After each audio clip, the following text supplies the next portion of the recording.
I've always looked at the black church as being the rose that breaks through the concrete and systematic Issue, yeah. Because like you talking about the war, it's the same thing in the 80s. Yeah. My oldest daughter said to me a couple months ago, she said, we were talking, having a conversation about relationships. She said, well, Dad, any man who was born in the 80s, they need counseling before they get married. I said, okay, first of all, Eric, what you talking about? She said, Dad, the 80s is when the crack epidemic hit. She said, look at War on the drugs. families that were torn in the 80s. And she had me stop and really think about the 10 friends that I had.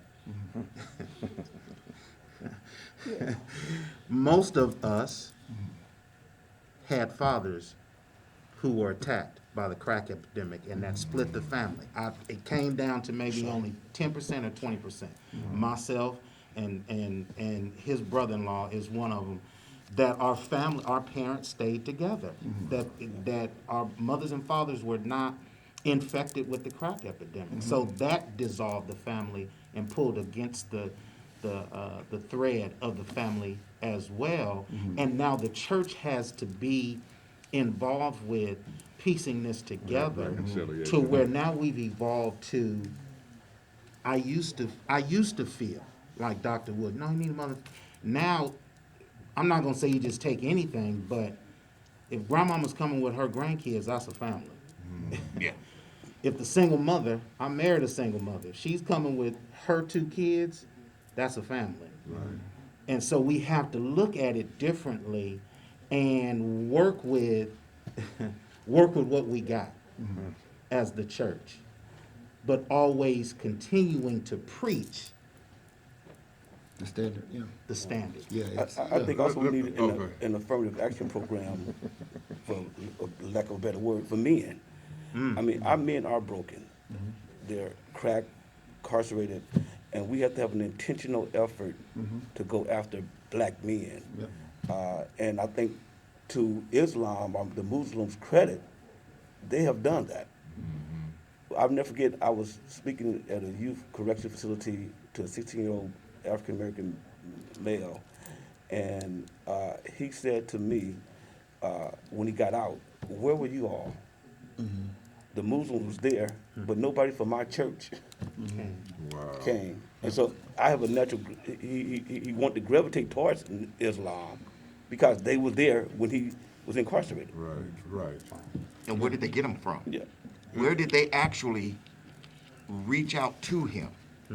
Was inside. They went where he Was was. somebody Yeah. already in there? Yeah, yeah. And then became his protector. Right. His covering while in. Yeah, yeah. It's because I would look and see. You guys get in trouble because my favorite book is The Spook Who Sat by the Door. Oh, yeah. And what would happen is, when I would look at the Nation of Islam and say, how are you getting our black men? At what point are you getting them? Prison. You're getting them in prison. So are you setting up station in prison? Are you actually placing people there to recruit? Because how come you didn't get them before prison? If you have that much influence, why didn't you help turn this river before going into the system?